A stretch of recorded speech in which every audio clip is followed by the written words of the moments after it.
9 mars 2001. Armin Meiwes, un informaticien de 39 ans vivant en Allemagne, prend un couteau de boucher. Il tranche le pénis de Bernd Brandes, un concepteur de logiciels de 42 ans qui a tout organisé pour se faire tuer et manger. Meiwes coupe le membre en deux. Ils essaient d'en manger un morceau.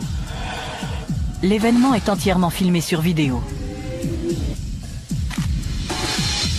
3 heures plus tard, Brandes est toujours en vie. Meiwes le tue en lui plongeant un couteau dans la gorge.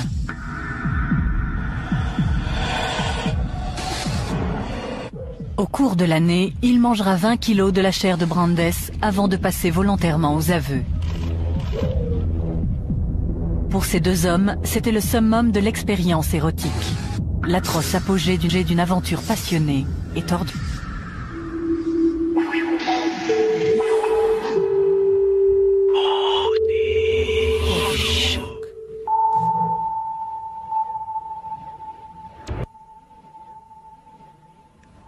Décembre 2003. Armin Meiwes passe en jugement pour meurtre. Il n'a jamais nié le crime, mais l'affaire est spéciale car il semble l'avoir fait pour sa satisfaction sexuelle. Et il affirme qu'il ne devrait pas être condamné, car sa victime était consentante. Un juge doit déterminer comment et pourquoi ces événements se sont produits. Est-ce un crime que Meiwes devait fatalement commettre ? Ou bien a-t-il cédé à l'exigence de Brandes d'être mutilé de la pire manière imaginable ?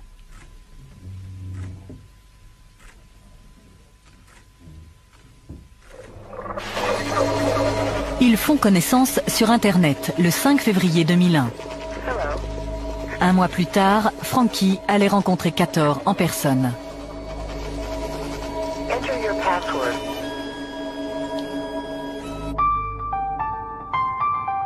Armin Meiwes a passé la plus grande partie de sa vie dans le petit village rural de Wüstefeld. Il demeure dans un manoir de 40 pièces, l'une des 7 maisons du hameau. Il y a un superbe jardin immense. C'est plutôt un parc.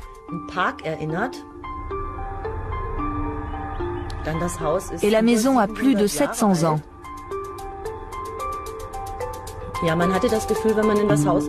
En entrant, on avait l'impression de se retrouver dans un autre siècle, comme si le temps s'était arrêté.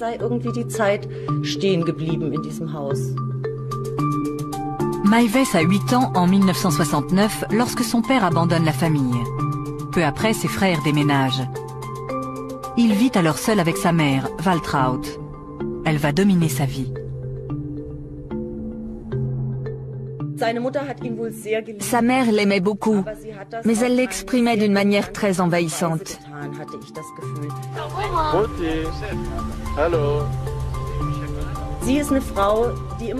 C'était une femme qui rêvait de recevoir sa famille, ses enfants et des amis, que sa vaste demeure soit pleine d'animation. Mais ça ne s'était pas passé ainsi dans sa vie. Elle était seule, ses 2 fils aînés étaient partis et elle n'avait qu'Armin qui devait accepter tout son amour. Très tôt, étouffé par les attentions de sa mère et connaissant peu de monde, Armin se met à rêver. Il s'invente un petit frère imaginaire, Frankie.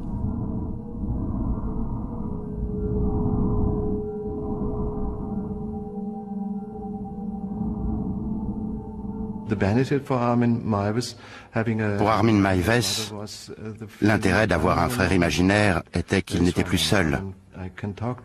J'ai quelqu'un à qui parler, à qui raconter mes idées et mes fantasmes les plus intimes. Il me comprendra, il ne me contredira pas et ne me rejettera pas. Il fait partie de moi.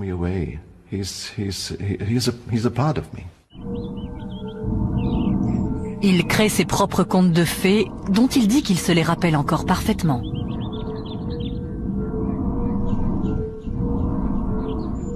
Il s'imagine démembrer et manger d'autres enfants afin qu'ils restent avec lui pour toujours.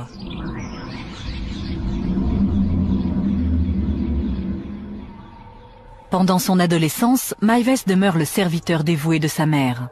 Certains commencent à remarquer son absence de la vie du village. Quand nous avons commencé à aller en boîte, vers 15 ans et jusqu'à 18-19 ans, je ne voyais pas beaucoup Armin. Et je ne l'avais pas remarqué parce qu'il ne faisait pas partie de notre bande de copains. Quand nous sortions, il ne venait pas. Il restait toujours chez lui, vêtu des mêmes vieux vêtements. C'était comme ça, il vivait retiré dans sa maison. Un soulagement temporaire lui est accordé quand il s'engage dans l'armée à 19 ans. Mais il est stationné tout près et continue de vivre chez lui. Dans son régiment de ravitaillement, il sort du rang. Mais d'autres soldats s'aperçoivent rapidement que c'est un faible. Il n'était pas si évident qu'il avait du mal à s'affirmer. Dans notre unité, quand on se retrouvait ensemble, nous avions des relations amicales. Par exemple, si Maives disait « Allez, rangez tout ça », on lui répondait « Fais-le toi-même ». Il lui est encore difficile de rencontrer d'autres personnes. On a toujours dit que lorsque Armin invitait des femmes chez lui, sa mère faisait tout ce qu'elle pouvait pour s'en débarrasser. Je pense qu'elle voulait ce qu'il y a de mieux pour lui, et elle avait une idée bien précise de la belle-fille idéale. Il lui avait probablement échappé qu'Armin ne visait pas tout à fait le même genre de belle-fille que celle qu'elle aurait souhaitée. Les gens commencent à s'interroger sur sa sexualité. Il ne le savait peut-être pas vraiment lui-même. Un jour, il m'a demandé si je pensais aussi qu'il était homosexuel. Des rumeurs couraient dans la caserne et les gens racontaient qu'un homme l'avait embrassé sur la joue. Je l'ai entendu dire, mais je n'étais pas présent. Je lui ai donc répondu, « Armin, c'est à toi de déterminer par quel sexe tu es attiré. » À ce moment-là, sa mère est clouée au lit et de plus en plus dépendante de lui. Mais il finit par trouver un moyen de s'échapper, et il en fait des films.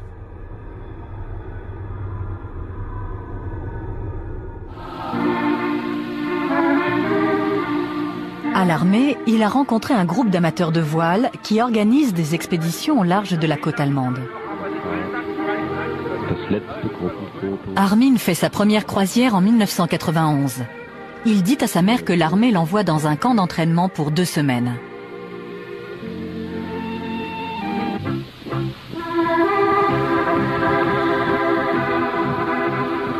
Deux ans plus tard, il décide d'y retourner. Cette fois-ci, il veut le consentement de sa mère. Mais elle n'accepte de le laisser partir que si elle rencontre l'organisateur du voyage.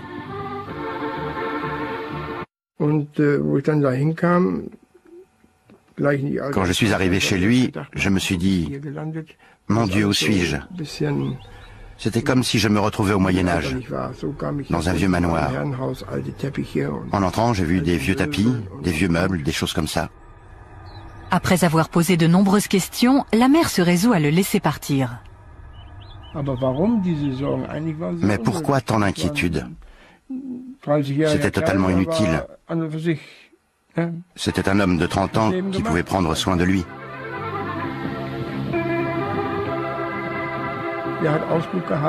Il faisait le guet, il s'occupait des voiles, et toutes les corvées qu'on doit faire à bord, il les faisait avec joie, une vraie joie.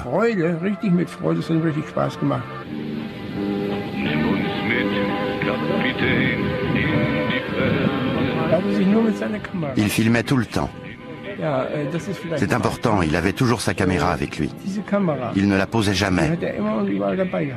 Le seul film que nous ayons du voyage, c'est celui qu'il a tourné.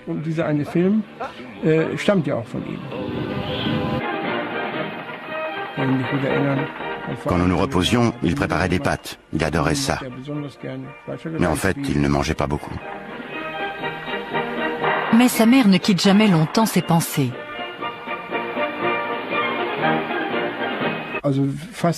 Il l'appelait quasiment tous les 2 jours. Il était évident que c'était une obligation. Je suppose qu'il avait des ordres. Tu m'appelleras pour me donner de tes nouvelles, mon fils.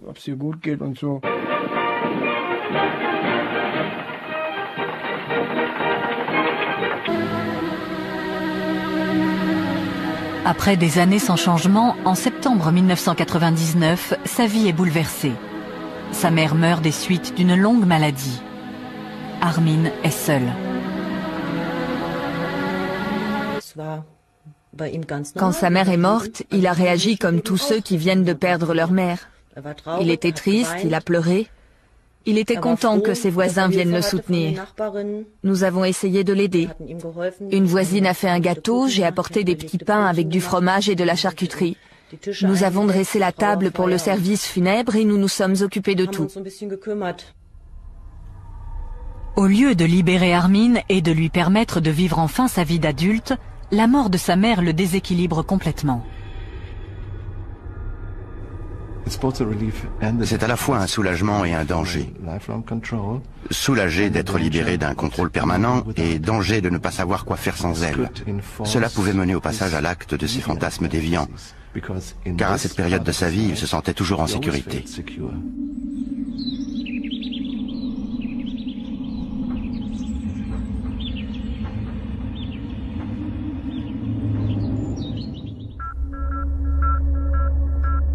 Bernd Brandes disparaît le 9 mars 2001.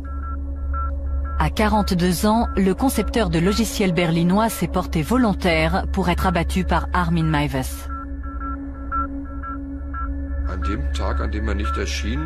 Le jour où il ne s'est pas présenté au travail, nous ne nous sommes pas trop inquiétés. Il n'était pas inhabituel qu'un collègue soit un peu en retard. Mais quand nous sommes partis déjeuner et qu'il n'était toujours pas là, nous avons commencé à attendre qu'il nous appelle. Sur son répondeur, une voix d'homme lui demandait de rentrer le plus vite possible. Et le ton était très malheureux. Je ne savais pas du tout qui c'était.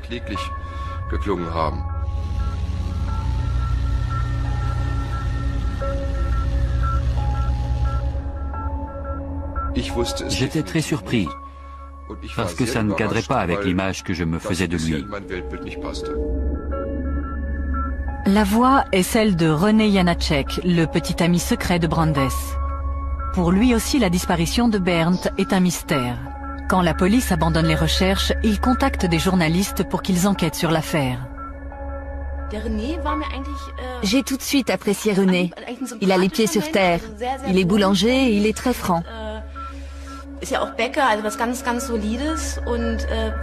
Mais il était complètement désespéré quand je l'ai rencontré. Ce qui le rendait fou, c'était de n'avoir aucune explication sur ce qui s'était passé. Pour lui, c'était inconcevable. J'ai essayé de creuser un peu, de savoir si Bernd avait des contacts dans le milieu des prostituées mâles. Peut-être qu'il s'était passé quelque chose là. À Berlin, il arrive parfois qu'un gay disparaisse brusquement. Mais pour René, c'était impensable. Il disait qu'ils avaient l'habitude de regarder la télé ensemble tous les soirs et qu'ils n'allaient au cinéma que de temps en temps. Il rencontrait rarement d'autres amis et il n'avait aucun contact dans les milieux glauques.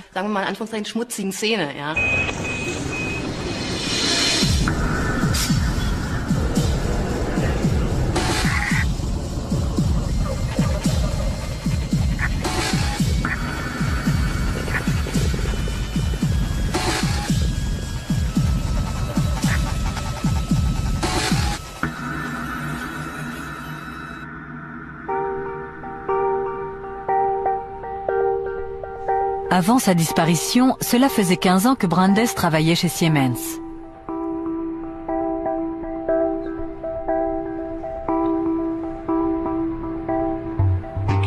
Au début, M. Brandes était très amical, très sociable au bureau. Il s'amusait avec ses collègues et il racontait des blagues.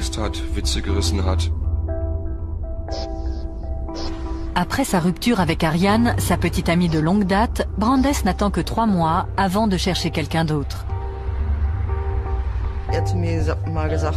Il m'a dit qu'il ne pouvait pas rester seul et il a décidé de se trouver une nouvelle petite amie. En cherchant dans les petites annonces de rencontres et sur Internet, il a initié de nouvelles amitiés et organisé des dîners.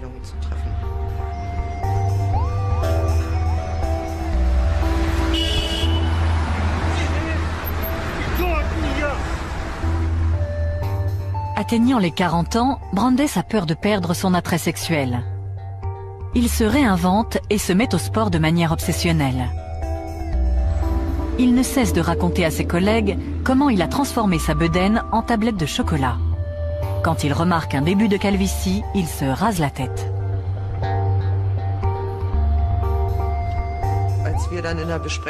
Il est arrivé à une réunion et il a obtenu la réaction qu'il attendait. Nous l'avons à peine reconnu sans ses cheveux. Bernd était le genre de personne qui adorait provoquer des réactions. Plus tard, au fil du temps et jusqu'à sa disparition, et alors que nous continuions à travailler ensemble, son comportement m'a semblé de plus en plus négatif. Dans sa quête de sensations, Brandes devient de plus en plus excentrique. Il dépense 3 000 € pour faire venir du Nigeria une fille trouvée par une petite annonce. Mais lorsqu'il va la chercher à l'aéroport, c'est la déception. Elle n'est jamais arrivée. Et il a découvert qu'une autre personne attendait la fille et qu'elle l'avait également payée.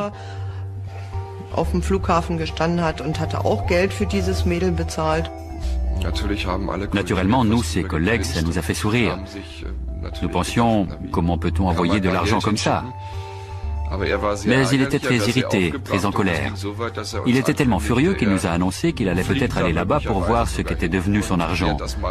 Il disait que c'était vraiment incorrect. Ses efforts pour pimenter sa vie sont enfin récompensés lorsqu'il rencontre une femme nommée Alexandra. Elle était encore plus farfelue. Elle faisait du parachutisme et elle a tenté de le persuader d'essayer. Elle faisait aussi du roller avec lui. Mais au bout de quelques mois, sa relation avec Alexandra s'étiole. Il a une nouvelle passion. Bernd parlait tout le temps de son amour pour son ordinateur. C'était un vrai fou de PC. Il parlait des systèmes qu'il avait créés chez lui et de ce qu'il faisait. Il surfait beaucoup sur Internet.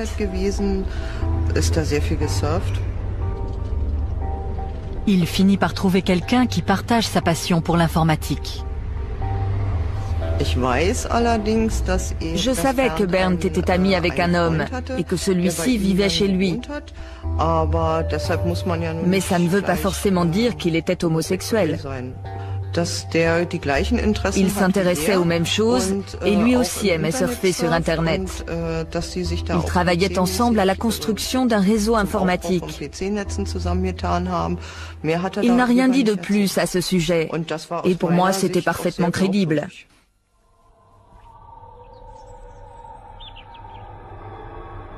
L'année qui suit la mort de sa mère, Armin Meiwes quitte l'armée et commence à travailler comme informaticien dans la ville voisine de Rothenburg. Le temps qu'il consacrait auparavant à sa mère, il le passe maintenant à aider les gens du village. Je me souviens d'une nuit où mon ordinateur s'est bloqué.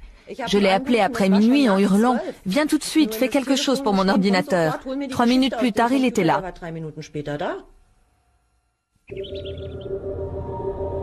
Pour faire de nouvelles rencontres, Meiwes se met à fréquenter le Blue Moon, une maison close située dans une zone industrielle voisine. Mais à la fin de la nuit, on le trouve souvent endormi au bar, seul.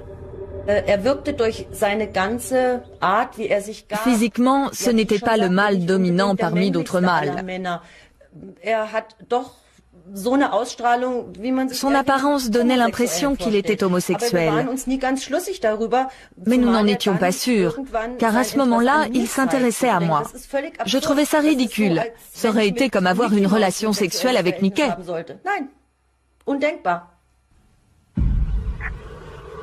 Meiwes affirme avoir rencontré de nombreuses femmes, mais au village, on ne l'a jamais vu avec quelqu'un.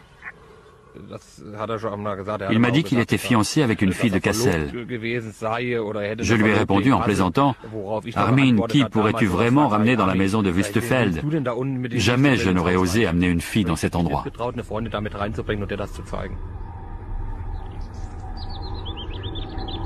Il est peu probable que Meiwes connaisse une sexualité adulte.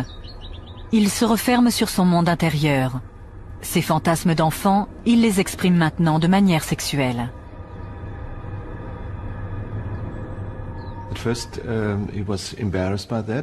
Au début, ça le gênait. Il avait peut-être l'impression qu'ils étaient deux, que deux personnes cohabitaient en lui. Ça ne fait pas partie de moi, ces fantasmes viennent d'ailleurs, d'un fantôme très méchant peut-être. Mais plus il y pensait, plus il lisait sur ce sujet, plus il voyait de films qui en parlaient, plus il l'intégrait dans sa vie. Lorsqu'on en arrive à des comportements extrêmes, comme le fétichisme, on ne peut pas dire que ce soit lié de près à l'éducation de la personne. Parfois, ça peut être relié à une expérience que cette personne a vécue et qui n'a rien à voir avec son éducation.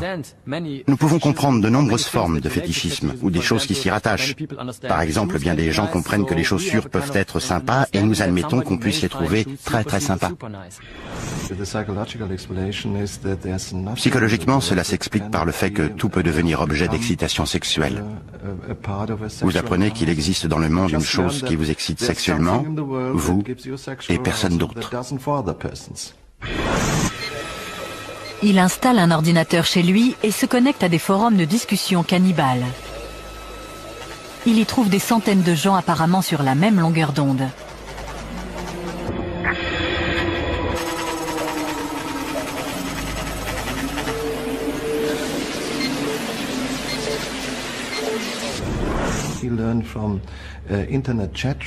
Par les forums Internet, il a appris qu'il existe beaucoup d'autres personnes dans le monde qui disent vouloir être égorgées,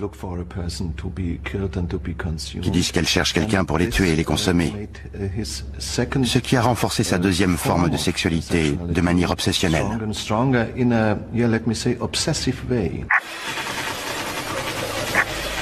Maives envoie un message sous le pseudonyme de Frankie.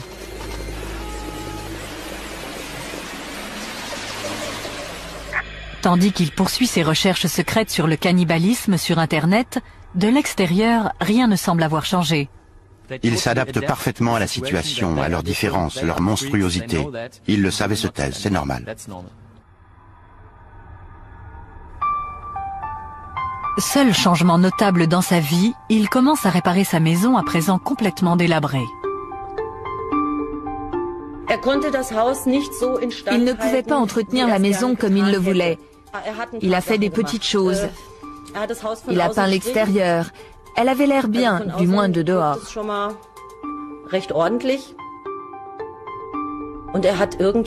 Ensuite, il a installé des lavabos et des toilettes dans les chambres du haut.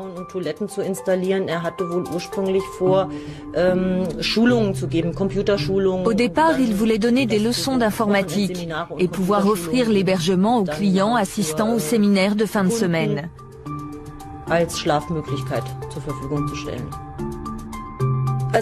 Franchement, je dois dire que la maison avait besoin d'être rénovée de fond en comble.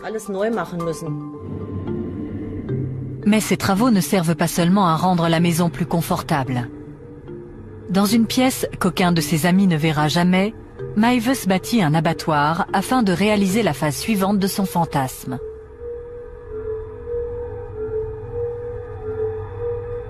Il construit une cage.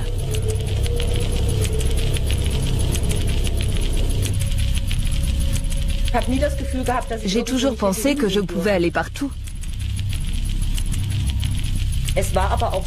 Il est vrai qu'il ne vivait qu'en bas. Nous n'avions aucune raison de monter, nous restions en bas.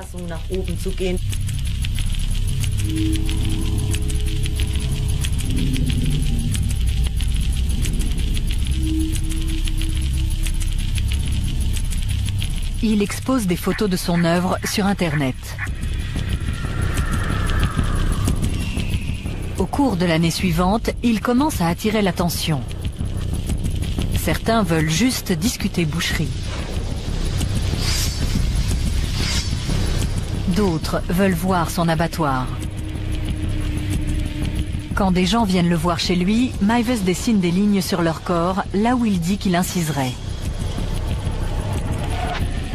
Il les suspend par les pieds grâce à une poulie fixée au plafond.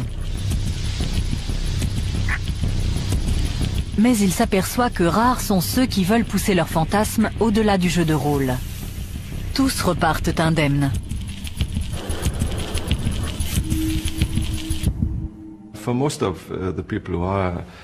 Le jeu de rôle suffit à la plupart des gens qui sont actifs dans ces forums Internet, parce qu'ils savent que c'est non seulement anormal, mais illégal.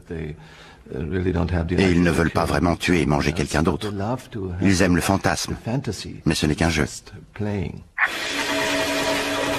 le 5 février 2001, Frankie reçoit une réponse différente.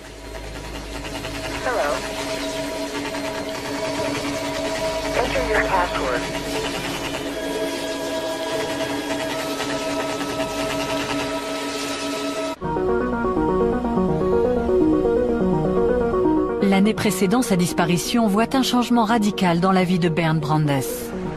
Il s'installe avec René Janacek, un boulanger qu'il a rencontré par les petites annonces. Aux yeux de son petit ami, Brandes était un homme terre-à-terre et conventionnel. Parfaitement solide et assez conservateur, mais c'était ce qui lui plaisait chez lui. René avait bien 10 ans de moins, et Brandes lui donnait une forme de stabilité parce qu'il était digne de confiance et ne ressemblait à personne dans le milieu gai si volage de Berlin. Il ressemblait plus à certains de ces types bien qui le fréquentent aussi et qui sont souvent extrêmement sérieux.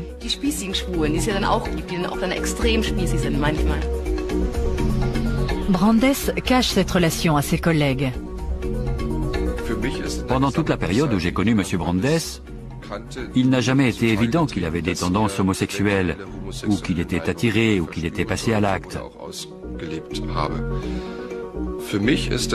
Pour moi, M. Brandes a toujours été un hétérosexuel qui étalait toutes ses expériences et se vantait de ses exploits auprès des autres hommes.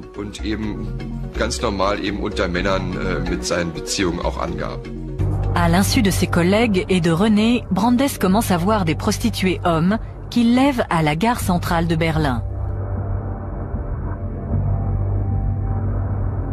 Il leur demande de le fouetter jusqu'au sang. Plus d'une fois, il leur demande de lui croquer le pénis. Il offre des milliers d'euros. Aucun prostitué n'accepte. Il va chercher plus loin la satisfaction de ses désirs masochistes.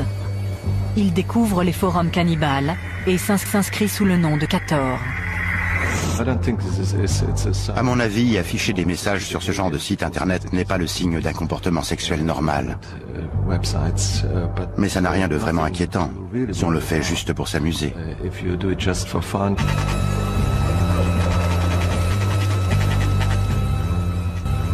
Brandes examine des centaines de messages en quête d'une personne capable de réaliser ses fantasmes de mutilation.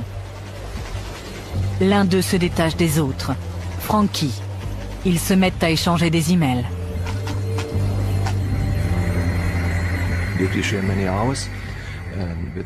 Si on passe de nombreuses heures devant son ordinateur pour trouver des gens avec qui partager ses fantasmes obscènes, je pense qu'on a un problème. Un mois à peine après la rencontre internet de Frankie et de Cator, les deux hommes organisent en détail la réalisation de leurs fantasmes. Comme d'habitude, Brandes part tôt de chez lui, comme s'il allait travailler. René dort encore. Il se rend à la gare centrale de Berlin. Il achète un billet pour Kassel, à l'autre bout de l'Allemagne. Aller simple.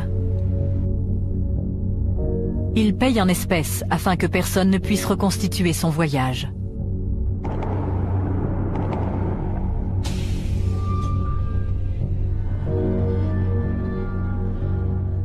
De Wüstefeld, Maives ira le chercher à la gare de Kassel 3 heures plus tard. Brandes a envoyé à Maives par email des instructions détaillées pour le rituel. Il a aussi envoyé des photos de lui nu. Maives a fait de même.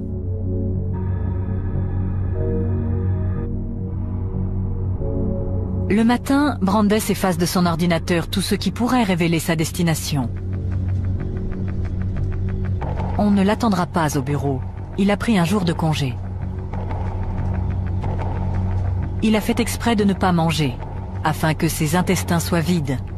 Selon les sites cannibales, ça rendra l'exécution plus facile et sa chair plus savoureuse.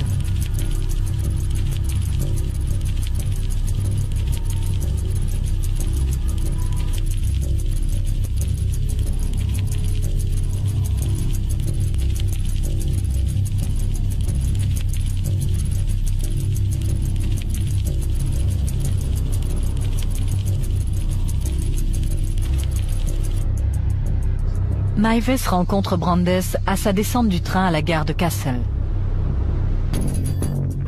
Ils repartent vers Wüstefeld. Ils arrivent à la maison, se déshabillent complètement et prennent un café. Ils montent inspecter l'abattoir. Avec un volontaire sérieux et déterminé, Maives a enfin la chance de réaliser ses fantasmes.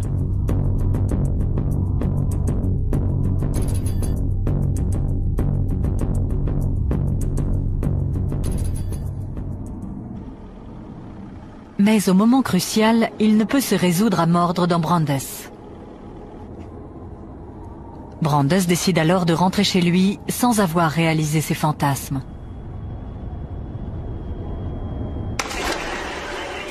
Mais il ne reprendra pas le train pour Berlin. Maives affirme que Brandes l'a supplié de réessayer. Maives le convainc que cette fois, il sera capable d'aller jusqu'au bout.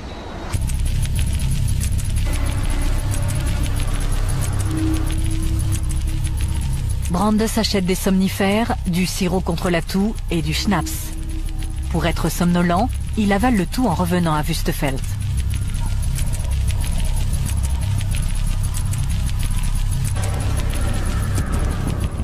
De retour à la maison, Maives prépare sa caméra vidéo afin de filmer le rituel. Il tranche le pénis de Brandes. Il le coupe en deux pour qu'ils puissent en manger chacun un morceau. Mais il est trop dur. Maives descend le faire cuire à la cuisine, tandis que Brandes entre dans la baignoire.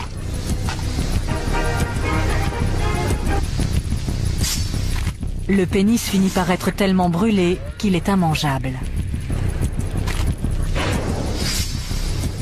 Brandes se vide de son sang dans la baignoire. Maives passe le temps en bas en lisant une histoire de Star Trek. 3 heures plus tard, Brandes est toujours en vie. Maives décide de le tuer. Il prend un couteau et lui tranche la gorge sur 18 cm.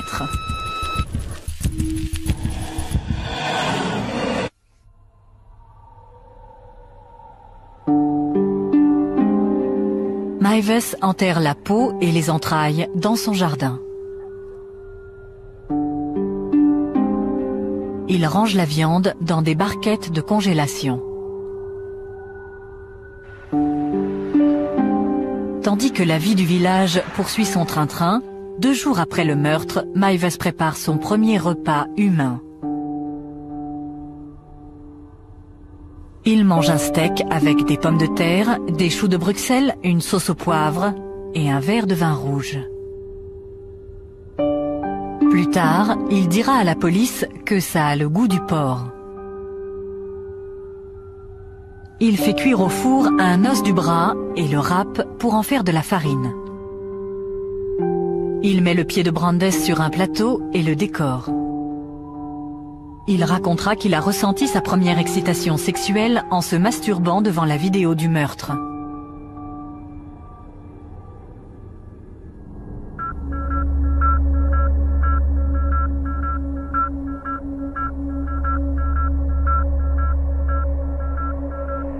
J'avais l'impression qu'il s'était passé quelque chose de louche. Nous nous sommes vite aperçus qu'il n'y avait pas eu de retrait sur son compte. Il n'avait donc pas sorti d'argent de la banque. Par conséquent, on pouvait écarter l'hypothèse d'une disparition volontaire.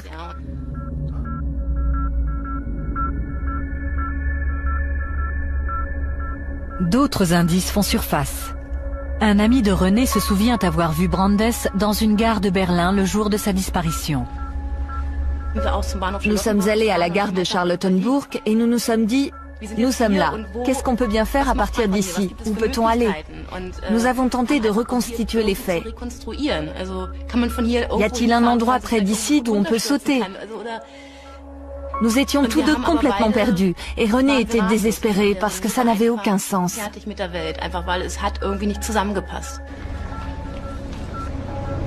En dernier recours, ils font paraître une annonce dans le journal avec une photo de Brandes. Plusieurs semaines passent sans réponse.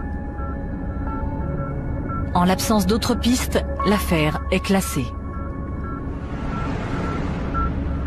À présent, Meiwes est le seul à savoir ce qui s'est passé le 9 mars 2001. À Wüstefeld, personne n'a le moindre soupçon. De l'extérieur, les gens ne se rendront peut-être jamais compte que le fantasme est devenu réalité, parce qu'ils n'ont jamais su qu'il y avait un fantasme. Donc, d'un côté, la personne qui commet le crime ou réalise le fantasme a l'habitude de garder le plus grand silence et de ne jamais montrer le moindre signe de cet accomplissement.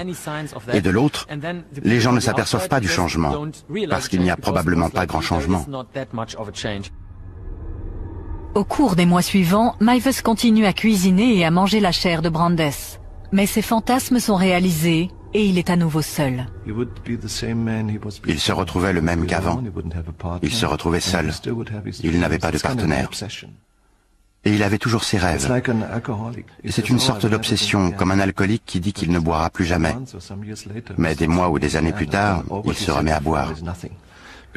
Et tout ce qu'il a pu dire n'est rien, parce que cette obsession, cette dépendance fait toujours partie de sa personnalité. C'est pareil avec un cannibale.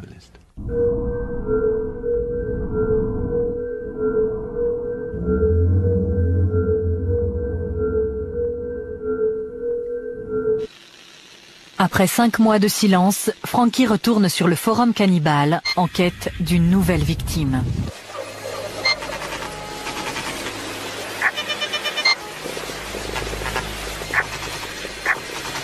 Pour convaincre de son sérieux, il donne des détails sur son crime.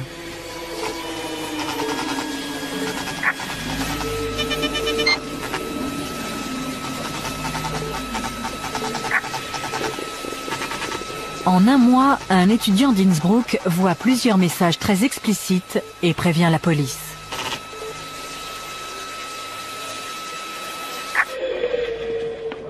À 8h45, le 10 décembre 2002, près de 2 ans après le meurtre, 7 agents de police se présentent chez Meiwes.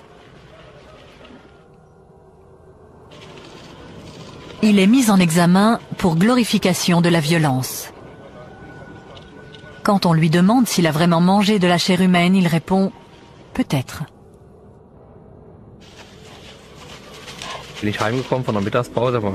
Pendant ma pause déjeuner, je suis rentré à la maison vers midi. Il y avait une petite pelleteuse à l'œuvre dans le jardin. Il y avait une barrière devant la maison et la police était là.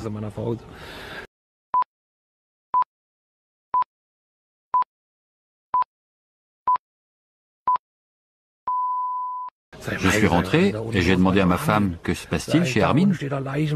Il y a une barrière, la police et une pelleteuse. Et comme il gardait un Rottweiler pour un ami, notre première pensée a été qu'il s'était fait dévorer par le chien. Dans la maison, les policiers saisissent 200 disques durs servant aux 3 ordinateurs de Meiwes. Ils contiennent 3800 photos chargées sur Internet, un mélange de pornographie, de torture, de cannibalisme et de ses photos de vacances. Mais tandis que la police fouille les lieux, Meiwes parvient à cacher la vidéo du meurtre. Les policiers sortent 10 kilos de viande du congélateur. Dans le jardin, ils découvrent les restes. Ils sont envoyés à un laboratoire de police scientifique pour faire confirmer leur origine humaine. Mais comme les résultats ne seront pas disponibles avant 24 heures, Meiwes est relâché, tandis que la police cherche d'autres preuves. Il appelle son avocat dans la ville voisine de Rothenburg et avoue. Dans l'après-midi, quand je suis rentré vers 3h30, tout avait été dévoilé. On avait annoncé qu'un cannibale de Rothenburg avait mangé quelqu'un. Ce n'était donc pas le Rottweiler qui avait mangé Armin, mais Armin qui avait dévoré un autre homme. Meiwes révèle à la police l'endroit où il a caché la bande vidéo compromettante. Une telle animation dans le village fait courir la rumeur. Journalistes et équipes de télé se précipitent au manoir. Faire la une avec des histoires sanguinaires est très mauvais pour nous. Nous devions donc essayer d'en parler de manière délicate. Les gens se demandaient comment ils avaient pu ne rien remarquer. Je l'ai appris au téléphone par une amie. Tu es allé à Wüstefeld aujourd'hui? Puis elle a dit d'une voix très bizarre, Armin a tué quelqu'un. J'ai pensé qu'il avait eu un accident et que malheureusement quelqu'un était mort. Ça a été ma première pensée, parce qu'Armin était la personne la plus gentille du monde. Les autres marins l'ont appris et m'ont appelé pour me demander si c'était vrai que c'était Armin. J'ai dit oui, ça me dépasse complètement. Il était si ouvert, si amical, si poli. On ne peut pas le dire autrement. C'était comme ça. Je pourrais presque le dire encore aujourd'hui.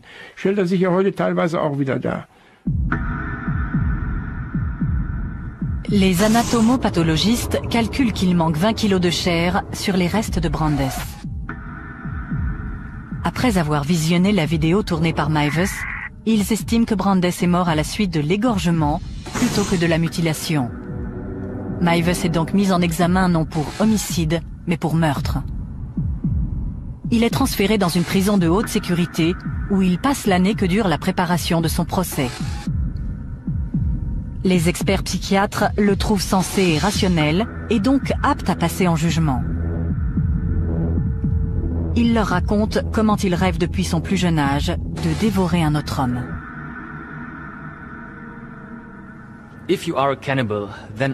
Si vous êtes cannibale, à l'évidence, vous êtes très différent. Et vous souffrez d'un type de modification psychologique. Mais ce n'est pas la même chose que dans les maladies psychiatriques, telles que la schizophrénie ou la paranoïa, par exemple, où les gens croient vraiment que les choses qu'ils entendent ou perçoivent ou sentent sont réelles. Ici, il s'agit de gens qui savent que leurs fantasmes n'ont rien à voir avec ceux des autres. Mais ils n'y peuvent rien. Donc, dans un sens, ils sont différents. Mais ils ne souffrent pas du type de maladie mentale extrêmement grave que nous remarquerions immédiatement dans la rue. C'est aussi l'une des raisons pour lesquelles personne ne voit qu'ils ont des fantasmes cannibales ou zoophiles ou autres. Ça ne se voit pas.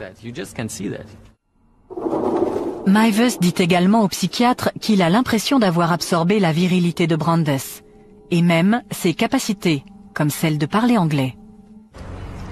À Berlin, on n'a eu aucune nouvelle de Brandes depuis sa disparition 18 mois plus tôt. Et soudain, son visage réapparaît aux informations. J'ai reçu un email le matin, et tout ce qu'il disait, c'était que Bernd avait été retrouvé.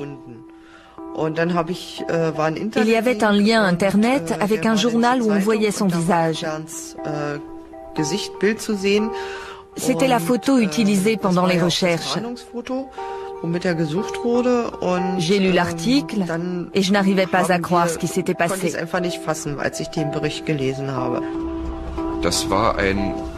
C'était un Bernd Brandes complètement différent de celui que nous connaissions. Nous ne l'aurions jamais imaginé comme ça. Ça ne nous aurait jamais traversé l'esprit.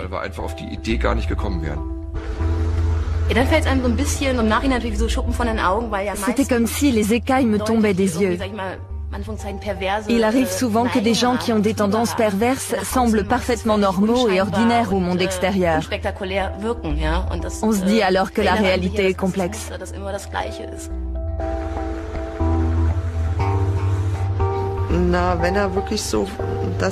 S'il a vraiment fait tout ça comme on le dit, alors je dois dire honnêtement que c'était un très bon acteur.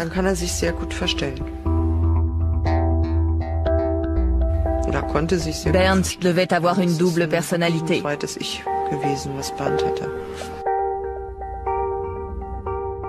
Je pense que personne ne comprend pourquoi il a voulu faire ça. L'une des raisons est évidente. Vous ne voulez pas exister, vous voulez disparaître complètement, mais en même temps, ça vous donne du pouvoir. C'est une sorte de domination par le bas. Je suis très faible, mais quelqu'un va me manger, et aussi longtemps que je vivrai, il va m'aimer parce que je me laisse manger. Et il est évident que je possède une énergie qui lui est précieuse. Je suis donc faible, mais de ma faiblesse naît le pouvoir, car l'autre me veut. Brandes ne se contentait pas de fantasmer, il voulait vraiment être tué. C'est mon droit de me suicider comme je le veux, et je veux le faire comme ça. La défense de Meiwes à son procès pour meurtre repose sur l'affirmation que sa victime était consentante. Je pense qu'il est très honnête. Ce que Meiwes nous dit du consentement de Brandes est vrai. Ce n'est pas un mensonge. La question du consentement est le point crucial de toute l'affaire. Parce que dans les cas habituels, les victimes ne consentent d'aucune manière. Parce que le cannibalisme n'est pas illégal en Allemagne, l'accusation repose sur le fait que le crime avait des motivations sexuelles. Si c'est prouvé, Meiwes sera condamné pour meurtre, même si sa victime était consentante. On devrait l'enfermer pour toujours. Parce que moi, je ne tuerais pas un cochon si j'avais suffisamment de saucisses dans le frigo. Il aurait pu se remettre à chercher la bonne personne. Peut-être pas cette année, ni l'année prochaine, ni dans 3 ans. Mais si la bonne personne s'était présentée, qui peut dire qu'il n'aurait pas tué à nouveau?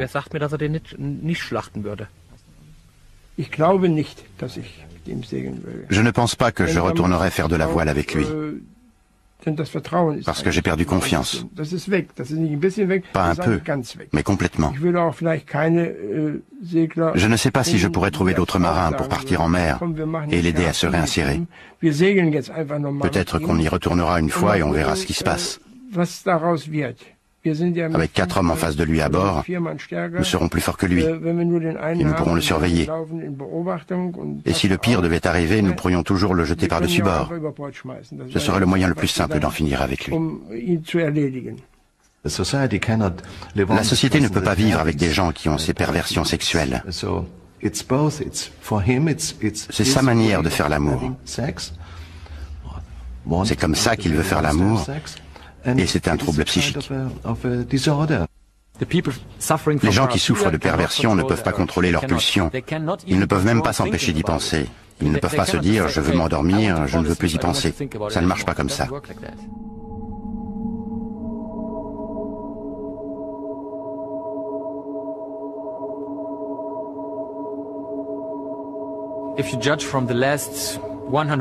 Si l'on en juge par les 100 dernières années, il est peu probable que ça se reproduise en Allemagne au cours de notre vie. Mais c'est possible.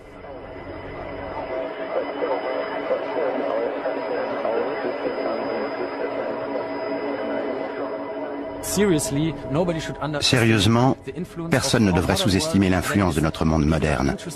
Les gens s'intéressent à des sous-cultures, ils sont passionnés par les extrêmes. Il n'y a plus de limites.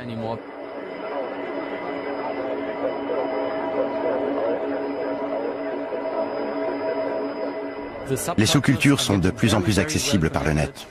Alors il est possible que ça se reproduise.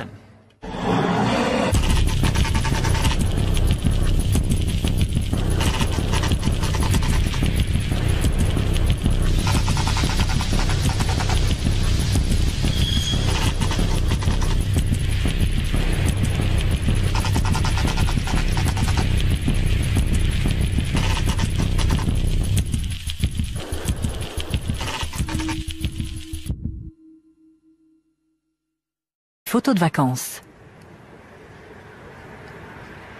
Mais tandis que la police fouille les lieux, Meiwes parvient à cacher la vidéo du meurtre. Les policiers sortent 10 kilos de viande du congélateur. Dans le jardin, ils découvrent les restes.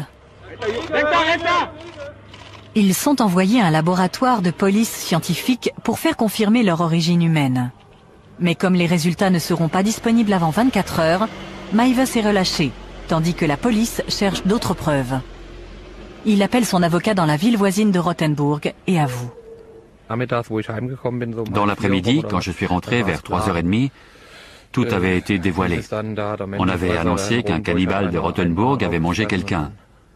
Ce n'était donc pas le Rottweiler qui avait mangé Armin, mais Armin qui avait dévoré un autre homme. Maives révèle à la police l'endroit où il a caché la bande vidéo compromettante. Une telle animation dans le village fait courir la rumeur. Journalistes et équipes de télé se précipitent au manoir. Faire la une avec des histoires sanguinaires est très mauvais pour nous. Nous devions donc essayer d'en parler de manière délicate. Les gens se demandaient comment ils avaient pu ne rien remarquer. Je l'ai appris au téléphone par une amie. Tu es allé à Wüstefeld aujourd'hui? Et qui n'a rien à voir avec son éducation. Nous pouvons comprendre de nombreuses formes de fétichisme ou des choses qui s'y rattachent. Par exemple, bien des gens comprennent que les chaussures peuvent être sympas et nous admettons qu'on puisse les trouver très très sympas. Psychologiquement, cela s'explique par le fait que tout peut devenir objet d'excitation sexuelle. Vous apprenez qu'il existe dans le monde une chose qui vous excite sexuellement, vous et personne d'autre.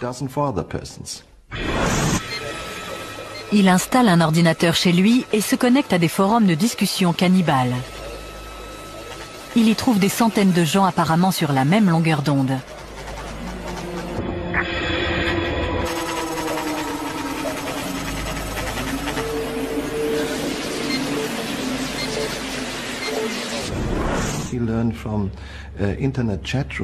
Par les forums Internet, il a appris qu'il existe beaucoup d'autres personnes dans le monde qui disent vouloir être égorgées,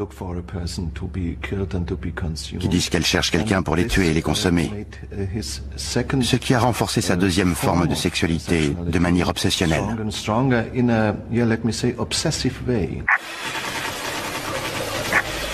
Maives envoie un message sous le pseudonyme de Frankie.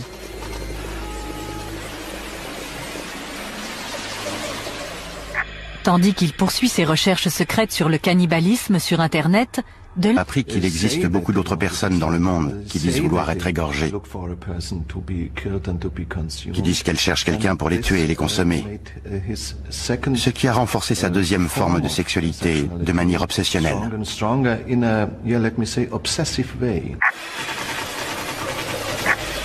Maives envoie un message sous le pseudonyme de Frankie.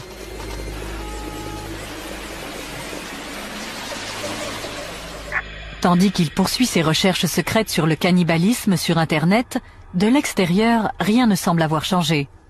Il s'adapte parfaitement à la situation, à leurs différences, leur monstruosité. Il le savait, se taisent, c'est normal. Seul changement notable dans sa vie, il commence à réparer sa maison à présent complètement délabrée. Il ne pouvait pas entretenir la maison comme il le voulait. Il a fait des petites choses. Il a peint l'extérieur. Elle avait l'air bien, du moins de dehors.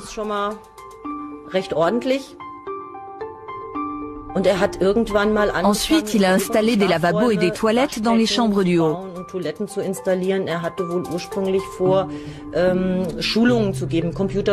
Au départ, il voulait donner des leçons d'informatique et pouvoir offrir l'hébergement aux clients assistant au séminaire de fin de semaine. Du sirop contre la toux et du schnapps. Pour être somnolent, il avale le tout en revenant à Wüstefeld.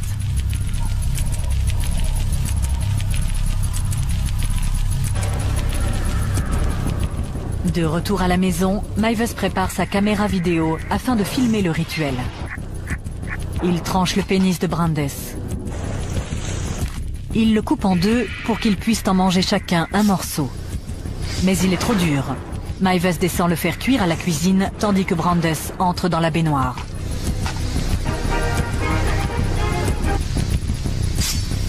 Le pénis finit par être tellement brûlé qu'il est immangeable.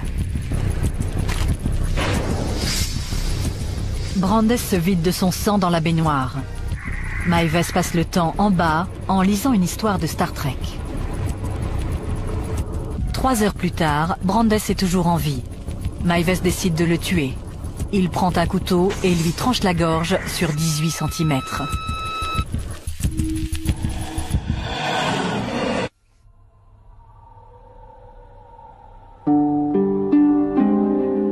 Maives enterre la peau et les entrailles dans son jardin.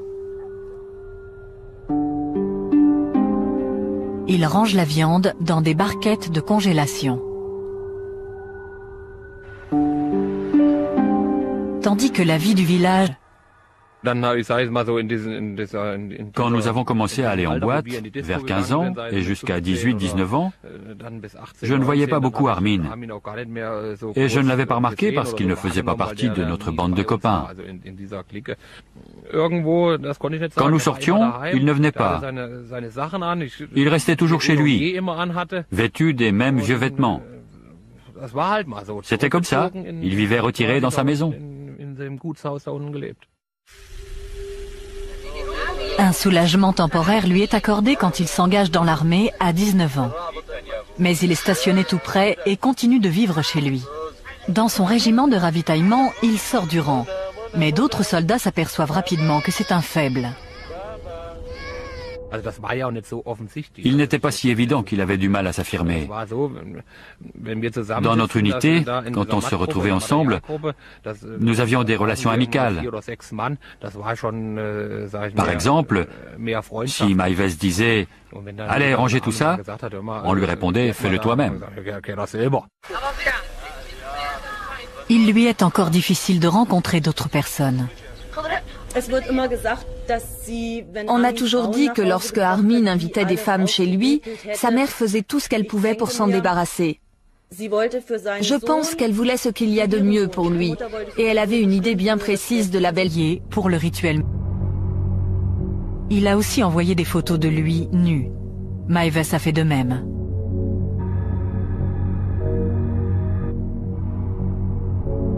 Le matin, Brandes efface de son ordinateur tout ce qui pourrait révéler sa destination. On ne l'attendra pas au bureau. Il a pris un jour de congé. Il a fait exprès de ne pas manger, afin que ses intestins soient vides. Selon les sites cannibales, ça rendra l'exécution plus facile et sa chair plus savoureuse.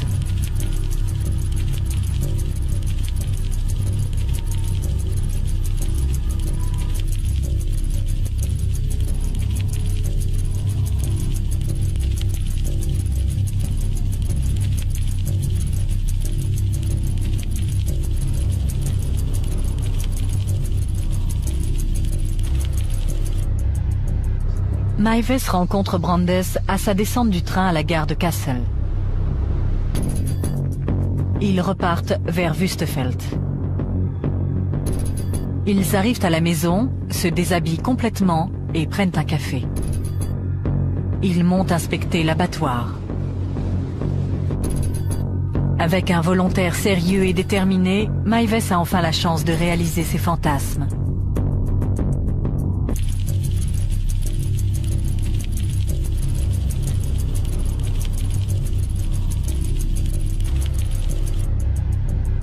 Maives rencontre Brandes à sa descente du train à la gare de Kassel. Ils repartent vers Wüstefeld. Ils arrivent à la maison, se déshabillent complètement et prennent un café. Ils montent inspecter l'abattoir. Avec un volontaire sérieux et déterminé, Maives a enfin la chance de réaliser ses fantasmes.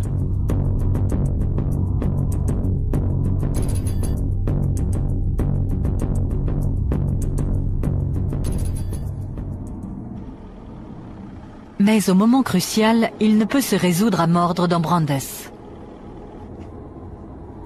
Brandes décide alors de rentrer chez lui sans avoir réalisé ses fantasmes.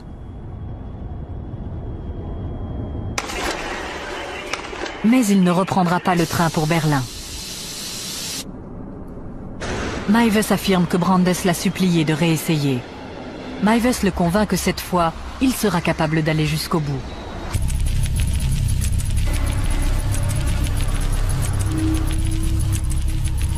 Brandes achète des somnifères, du sirop contre la toux et du schnapps.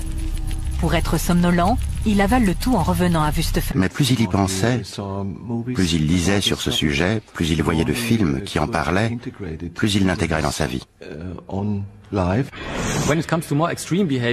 Lorsqu'on en arrive à des comportements extrêmes, comme le fétichisme, on ne peut pas dire que ce soit lié de près à l'éducation de la personne. Parfois, ça peut être relié à une expérience que cette personne a vécue et qui n'a rien à voir avec son éducation. Nous pouvons comprendre de nombreuses formes de fétichisme ou des choses qui s'y rattachent. Par exemple, bien des gens comprennent que les chaussures peuvent être sympas et nous admettons qu'on puisse les trouver très très sympas.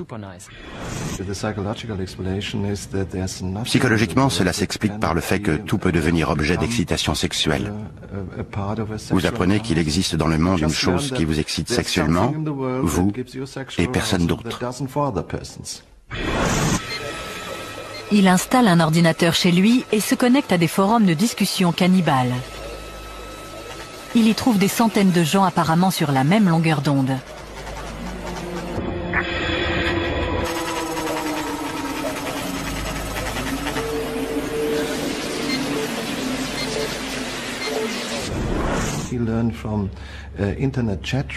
Par les forums Internet, il a appris qu'il existe beaucoup d'autres personnes dans le monde qui disent vouloir être égorgées, qui disent qu'elles cherchent quelqu'un pour les tuer et les consommer. Ce qui a renforcé sa détresse, l'intérêt d'avoir un frère imaginaire était qu'il n'était plus seul. J'ai quelqu'un à qui parler, à qui raconter mes idées et mes fantasmes les plus intimes. Il me comprendra, il ne me contredira pas et ne me rejettera pas. Il fait partie de moi.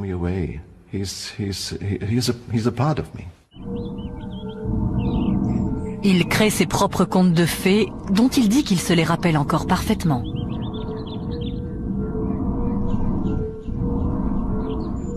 Il s'imagine démembrer et manger d'autres enfants afin qu'ils restent avec lui pour toujours.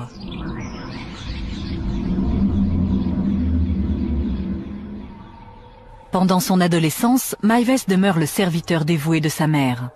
Certains commencent à remarquer son absence de la vie du village. Quand nous avons commencé à aller en boîte, vers 15 ans et jusqu'à 18-19 ans, je ne voyais pas beaucoup Armin. Et je ne l'avais pas remarqué parce qu'il ne faisait pas partie de notre bande de copains. Quand nous sortions, il ne venait pas.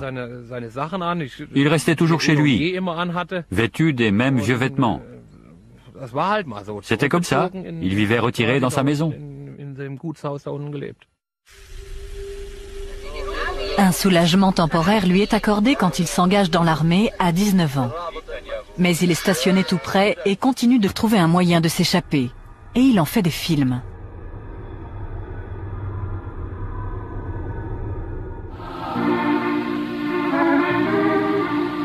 À l'armée, il a rencontré un groupe d'amateurs de voile qui organisent des expéditions au large de la côte allemande. Armin fait sa première croisière en 1991. Il dit à sa mère que l'armée l'envoie dans un camp d'entraînement pour 2 semaines.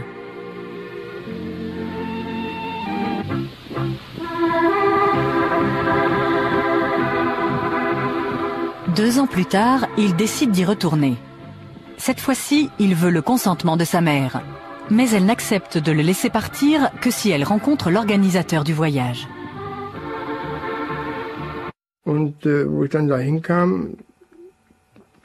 Quand je suis arrivé chez lui, je me suis dit, mon Dieu, où suis-je? C'était comme si je me retrouvais au Moyen-Âge, dans un vieux manoir. En entrant, j'ai vu des vieux tapis, des vieux meubles, des choses comme ça. Après avoir posé de nombreuses questions, la mère se résout à le laisser partir. Mais pourquoi tant d'inquiétude? C'était totalement inutile. C'était un homme de 30 ans qui pouvait prendre soin de lui.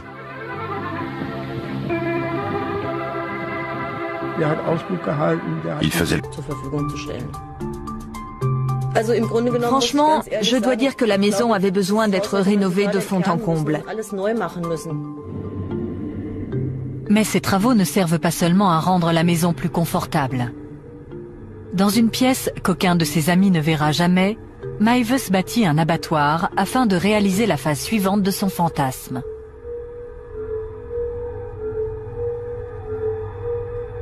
Il construit une cage.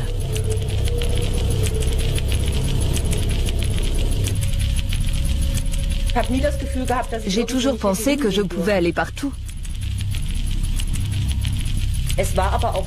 Il est vrai qu'il ne vivait qu'en bas. Nous n'avions aucune raison de monter, nous restions en bas.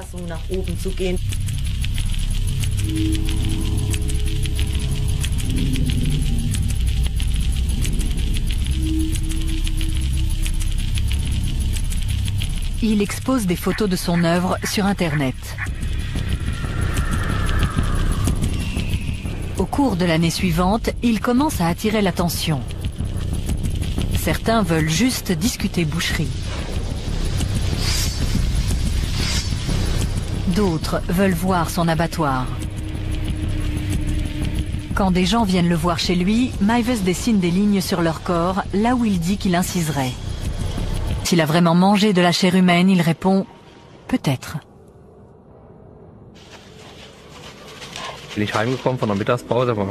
Pendant ma pause déjeuner, je suis rentré à la maison vers midi. Il y avait une petite pelleteuse à l'œuvre dans le jardin. Il y avait une barrière devant la maison et la police était là. Je suis rentré et j'ai demandé à ma femme « Que se passe-t-il chez Armin ?» Il y a une barrière, la police et une pelleteuse. Et comme il gardait un Rottweiler pour un ami, notre première pensée a été qu'il s'était fait dévorer par le chien. Dans la maison, les policiers saisissent 200 disques durs servant aux 3 ordinateurs de Meiwes. Ils contiennent 3800 photos chargées sur Internet, un mélange de pornographie, de torture, de cannibalisme et de ses photos de vacances. Mais tandis que la police fouille les lieux, Meiwes parvient à cacher la vidéo du meurtre. Les policiers sortent 10 kilos de viande du congélateur. Dans le jardin, ils découvrent les restes. Ils sont envoyés à un laboratoire de police scientifique pour faire confirmer leur origine humaine. Mais comme les résultats ne seront pas disponibles avant 24 heures, Meiwes est relâché, tandis que la police cherche d'autres preuves. Il appelle son avocat dans la ville.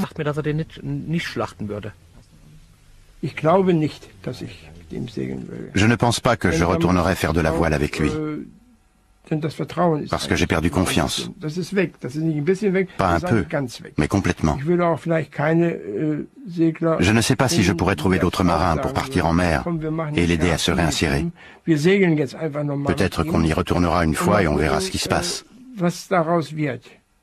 Avec 4 hommes en face de lui à bord, nous serons plus forts que lui et nous pourrons le surveiller. Et si le pire devait arriver, nous pourrions toujours le jeter par-dessus bord. Ce serait le moyen le plus simple d'en finir avec lui. La société ne peut pas vivre avec des gens qui ont ces perversions sexuelles. C'est sa manière de faire l'amour. C'est comme ça qu'il veut faire l'amour. Et c'est un trouble psychique. Les gens qui souffrent de perversion ne peuvent pas contrôler leurs pulsions. Ils ne peuvent même pas s'empêcher d'y penser. Ils ne peuvent pas se dire « je veux m'endormir, je ne veux plus y penser ». Ça ne marche pas comme ça.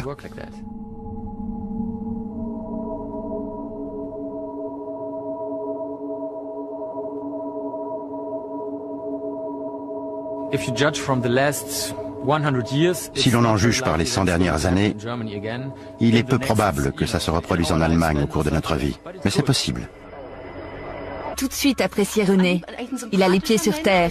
Il est boulanger et il est très franc. Mais il était complètement désespéré quand je l'ai rencontré. Ce qui le rendait fou, c'était de n'avoir aucune explication sur ce qui s'était passé. Pour lui, c'était inconcevable.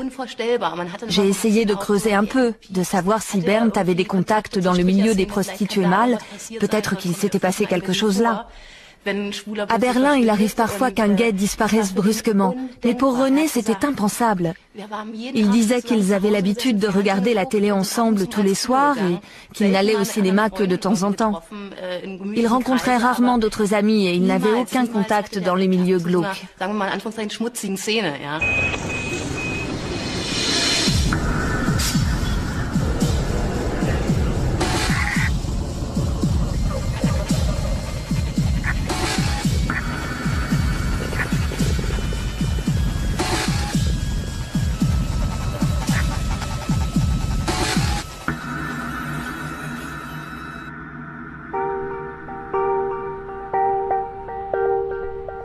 Avant sa disparition, cela faisait 15 ans que Brandes travaillait chez Siemens.